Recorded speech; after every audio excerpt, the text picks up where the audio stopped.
Toka chere mabiyangu tikutambire kunhadzo manhoko dzomusi wechitatu zuwa romakumi mairi noina mwedzi uno wakurume wamunangagwa parura kambani inonzi Zimbabwe Information Technology kambani kuti ite zvokunhadzira tunhu tunoseenzesiwa mumakombiyuta nomuchina yemazuwa ano. Watiwo kambani yagowambiwa zvichiburikidza mubatanidzo kambani yoTeo One pabodzi pono imwe kambani yokuchina iribe kureketiwa nehofisi yawo yomutungamiri wenyika.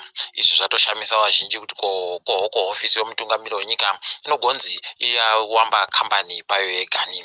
Tichagokunyepai zvizere kuti tazviboya. Wabva wapfuurira wamunangagwa wachienda kuVictoria Falls kumapopoma uko waenda nawamonzora pabodzi pone wamwe wakaita saLinda Masarira. Izvozvi zvatoita kuti wamonzora ndiwo wazopa mureketo wokutenda papera chirongwa chokuparura danho rechipiri rokupa vanhu kamushonga kodzihwa mupengo. Wagoreketa wakati wagara wose muVictoria Falls wagosununguka kuenda kopuwa kamushongaka zvatoita kuti vamwe vazhinji wagofunga kuti peno wachagoitawo zvokundopira kuenda kuVictoria Falls wagokapuwa kamushongako. Ipapa heno kuti zvichagoitekaira sei. Kutengesiwa kwemayunifomu wechikoro nozvikoro kuri kwaendesiwa kudare rinoringa nozvokutengesiwa nokutekaidziwa zvinhu kwamakambani. Dare riragoti riri kuferefeta kuti rione kuti zviri kutekaidziwa zvinhu chere kana kuti zvikoro zviri kuita kusikinya tukono. Ticharamba tiri kukunyepai kana zvazoburika. Kwai hurumende yagotiwo ichagoda kumumanikidza vanhu vese kuti wagotoreka mushonga akaodzihwa mupengoka wachiwenga wakatosvika pakureketa kuti kachipepa kokuti watora kamushonga kodzihwa mupengo kachapedzera kaita unge pasipoti chaiyo ukosha kwakona. Izvezvi zviri kutorwadza izvi heno kana zvikaramba zvakadaro mabiyangu, asi wazhinji tiri kukurudzirwa kuti tindoenda kokatora kamushongako.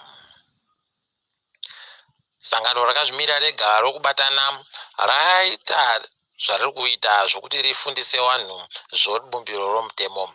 Kwai wazhinji vanhu vanoziva ba zvirimo mubumbiro romutemo, saka waakuita wachinyora zvinhu, wachinyora mapepa, wachiisa padandemutande, wachiisa kunyangwe nemasikipa okupfekera kuti vanhu vagozive zvirimo mubumbiro romutemo. Toramba tichitenda kuti izvi zviitike. Toimba kuti nerimwe gore kunyangwe nevapwere vomuzvikoro vanongofundisiwa zvobumbiro romutemo. Kwai Nyasi Grace Mugabe agonzi aripo paziso rovanhu vanoringa zvokurwisana nouori munyika nokuda chimwe chinzvimbo chofu chaakatora chinoita chakakura kuenzana nomahekita 50. Izvezvi pariba agoziva kuti akanga atora chirudzi kana kuti zvakambotekaira sei. Tichagokunyepai kana zvaburika. Wagari wechironga wakabuditsiwa panhepfenyuro yeZBC wari kubvuma kuti wari kufarira chirongwa choruseni chokurima sora chiya takakunyepai. Pai izvezvi wakange wari pamushishi nowakatumwa hurumende. Kwai wakatumiwa hurumende vagoita unge marumamombe wari kuvakuba nokuvambunyikidza kuvamanikidza kuti wagobvume kuita izvi. Idi pakanyangara dai wakuru wenyika wareka ugodando.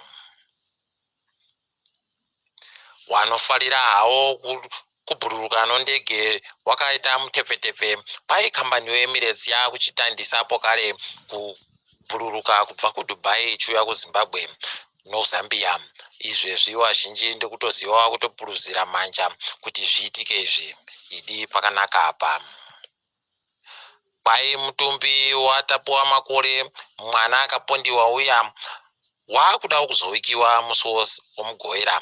Pariba agoziva kuti zvawakuda kuvika musoro wache wakazoboeka chere kana kuti uribe.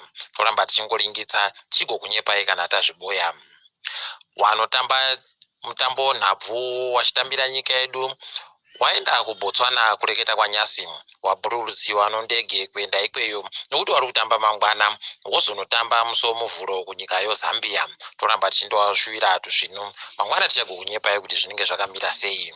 Titatamuke kuenda paSirese iyo nyika yoBotswanayo kwai yagoita zvokuferefeta kuti sei nzou dzawo dziri kundoramba dzichindogwarashiwa nochiribe chawaribe kuziva, asi watiwo hwiba kuti igomarara rinowanika munzoumo.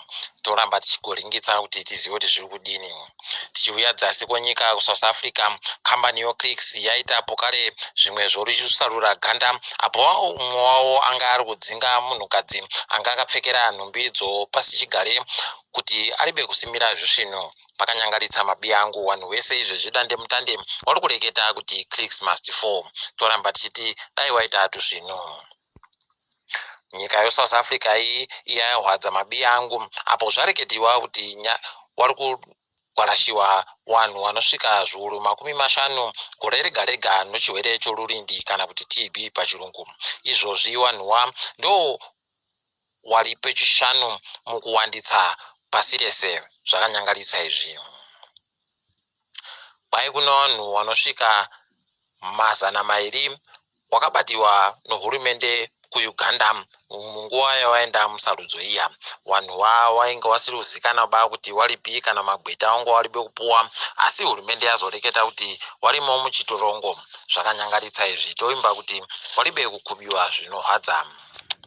Mukugumisira kuno mumwewo munhu anga ari kutyaira chikepe chikurukuru chakareba mamita 400 ada kuedza kuchitenesa kuti chibenhuke kwachanga chiri kubva paSuez Canal. Kureketa kuno kamugeroko zvikepe kari kuIjipita katoita kupfikiwa apa zvikepe zviri kuramba zvichindotutirana kuwanda. Heno kuti vachagozvipedza rini izvozvi. Tiri ipapo mabi angu, togumira pano kwanyasi. Ndini wenyu Mhanduwe Wonhau.